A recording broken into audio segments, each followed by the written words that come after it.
BTV देख रहे सभी दर्शकों का स्वागत। मैं हूं लवदी बडियाल। बुलेटिन की शुरुआत करते हैं हेडलाइंस के साथ।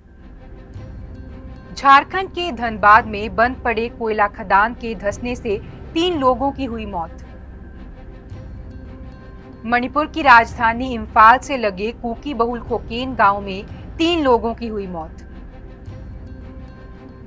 विवादों में घिरे पंजाबी सिंगर अमृतमान के पिता सरबजीत सिंह।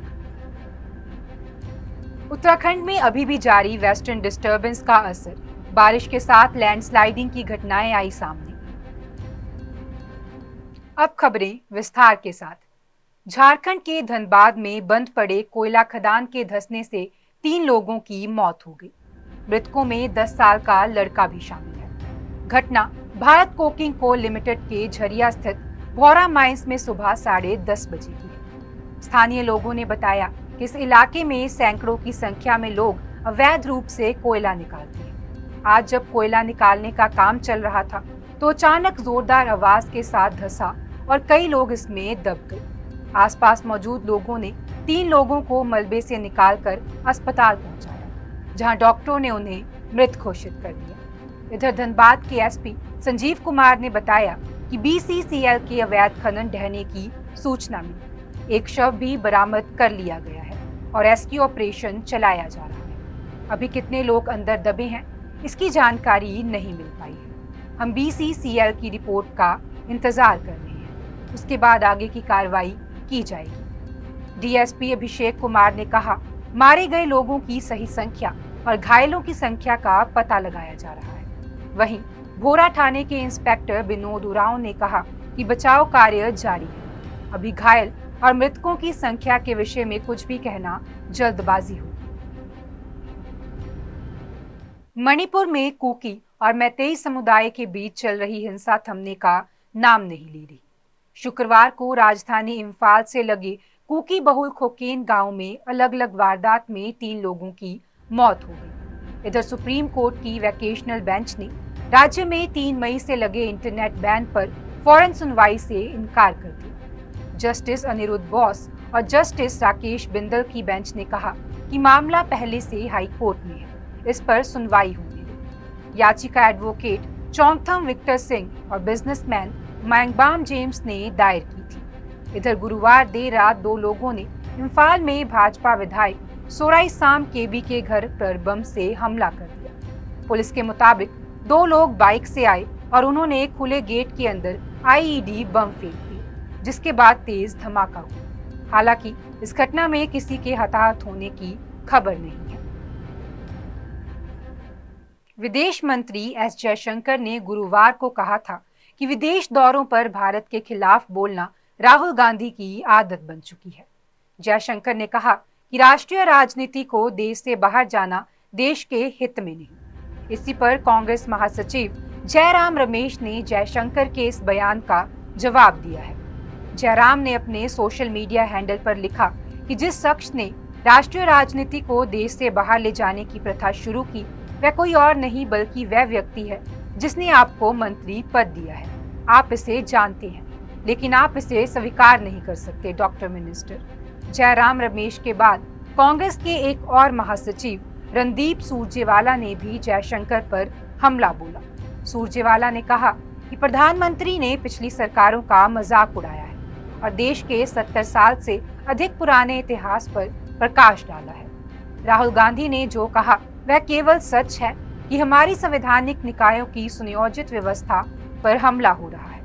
भाजपा ने विदेश मंत्री को एक पुरानी स्क्रिप्ट दी और उन्हें एक नई स्क्रिप्ट पढ़नी चाहिए। कांग्रेस के संगठन महासचिव केसी वेणुगोपाल ने सचिन पायलट के नई पार्टी बनाने की चर्चाओं को केवल अफवाह बताया है। केसी वेणुगोपाल ने दिल्ली में मीडिया से बातचीत में कहा कि पार्टी बनाने की बात केवल अफवाह है। सचिन पायलट अध्यक्ष के घर हुई बैठक के बाद भी लगातार संपर्क में है। उस बैठक के बाद भी पायलट से 3-4 बार बात हो चुकी है। राजस्थान में इस तरह की कोई एक्टिविटी नहीं है, सब एकजुट हैं और मिलकर चुनाव लड़ेंगे। वेणुगोपाल ने कहा कि राजस्थान में सब नेता एकजुट हैं, पार्टी बनाने की बात अफवाह से ज्यादा कुछ नहीं। अफवाहों पर जवाब देने का अर्थ नहीं होता है। राजस्थान में इस तरह का माहौल ही नहीं है। कांग्रेस अध्यक्ष के घर हुई सुलह बैठक के बाद पायलट से संपर्क के सवाल पर वेणुगोपाल ने कहा कि लगातार बात हो रही है, दोनों नेता एकजुट हैं। बता दें कि सचिन पायलट ने 15 मई को 3 मांगे रखकर सरकार को 15 दिन का अल्टीमेटम दिया था, जो कि पूरा हो चुका है। कांग्रेस अध्यक्ष के घर सुलह बैठक के बाद केसी वेणुगोपाल ने ही सुलह का दावा करते हुए कहा था कि राजस्थान में सब नेता एकजुट होकर चुनाव लड़ेंगे। वेणुगोपाल की घोषणा के 2 दिन बाद ही सचिन पायलट ने टोंक दौरे के दौरान कहा था कि युवाओं के भविष्य और बीजेपी के करप्शन पर समझौता करने का सवाल ही पैदा नहीं होता। पायलट ने पेपर लीक से प्रभावित युवाओं को मुआवजा देने, आरपीएसी को भंग करने और पुनर्गठन करने और बीजेपी राज के करप्शन की जांच के लिए हाई पावर कमेटी बनाने की मांग की थी। सुलह के बावजूद सीएम अशोक गहलोत सचिन पायलट की मांगों को मानने से साफ इनकार कर चुके हैं। गहलोत ने सुलह बैठक से पहले ही पेपर लीक से प्रभावितों को मुआवजा देने से साफ इनकार कर दिया था। आरपीएसी भंग करने की मांग पर गहलोत ने हाल ही में एक इंटरव्यू में कहा कि पायलट परिवार के मेंबर हैं, उनकी बात को तवज्जो तो देंगे ही। हमने एग्जामिन करवाया था। आरपीएसी संवैधानिक संस्था है और उसे भंग करने का कोई प्रावधान नहीं है। पंजाबी सिंगर अमृत मान के पिता सरबजीत सिंह फर्जी एससी सर्टिफिकेट को लेकर विवादों में घिर गए हैं। 34 साल शिक्षा विभाग में सेवाओं देने के बाद सरबजीत सिंह मान को लेकर एससी कमीशन ने सरकार को नोटिस जारी किया है। उनके सर्विस में आने से लेकर रिटायरमेंट तक के सारे दस्तावेज भी अधिकारियों को पेश करने के लिए कहा गया है। दरअसल फर्जी एससी सर्टिफिकेट पर नौकरियां हासिल करने का मुद्दा पिछले काफी दिनों से सोशल मीडिया पर छाया हुआ था। इसी दौरान पंजाबी गायक अमृत मान के पिता सरबजीत सिंह मान का नाम भी बीच में उछल आया कि उन्होंने भी शिक्षा विभाग में फर्जी एससी सर्टिफिकेट के आधार पर नौकरी हासिल की थी। एससी कमीशन ने सोशल मीडिया पर चल रही चर्चा पर संज्ञान लेकर यह नोटिस जारी किया है।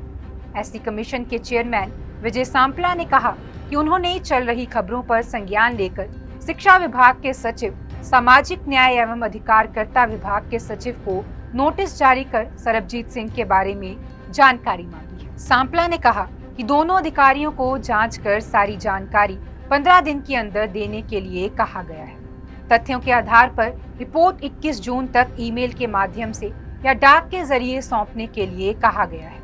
चेयरमैन सांपला ने अधिकारियों को आगाह भी किया कि अगर कार्रवाई की रिपोर्ट निर्धारित समय पर प्राप्त नहीं होती तो कमीशन भारतीय संविधान की धारा 338 के तहत प्रदत्त शक्तियों का इस्तेमाल करेगा। कमीशन निजी तौर पर अधिकारियों को दिल्ली में हाजिर होने के लिए सम्मन भी जारी कर सकता है। वित्त मंत्री निर्मला सीतारमण ने गुरुवार को सादगी से अपनी बेटी परकला वांगमई की शादी की। विवाह की रस्में उनके बेंगलुरु स्थित घर पर हुई। शादी समारोह में सिर्फ परिवार के लोग और खास दोस्त ही शामिल हुए। मीडिया रिपोर्ट्स के मुताबिक शादी में किसी नेता या वीआईपी गेस्ट को न्योता नहीं दिया गया था। बता दें कि सीतारमण के दामाद प्रतीक दोषी गुजरात के रहने वाले हैं और वह पीएमओ के ओएसडी हैं। मीडिया रिपोर्ट्स के मुताबिक सीतारमण के दामाद प्रतीक प्रधानमंत्री मोदी के खास सहयोगी हैं। वह पीएम ऑफिस में ऑफिसर ऑन स्पेशल ड्यूटी हैं।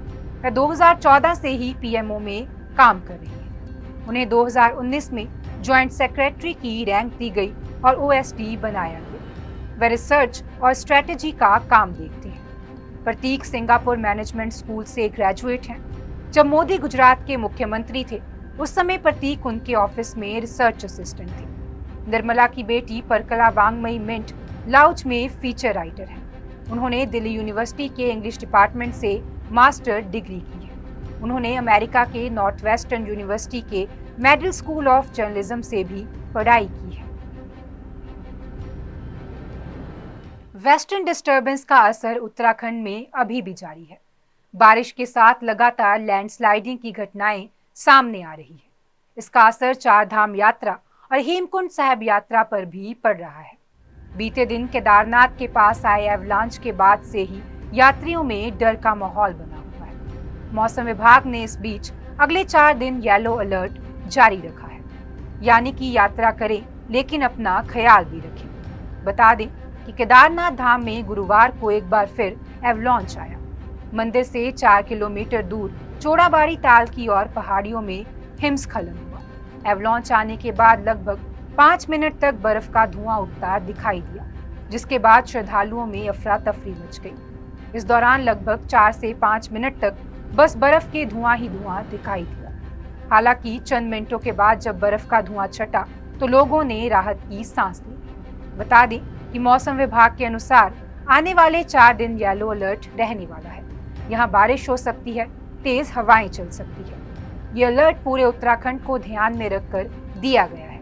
ऐसे में लोगों को चार धाम यात्रा करते हुए खुद का ध्यान रखने की आवश्यकता है।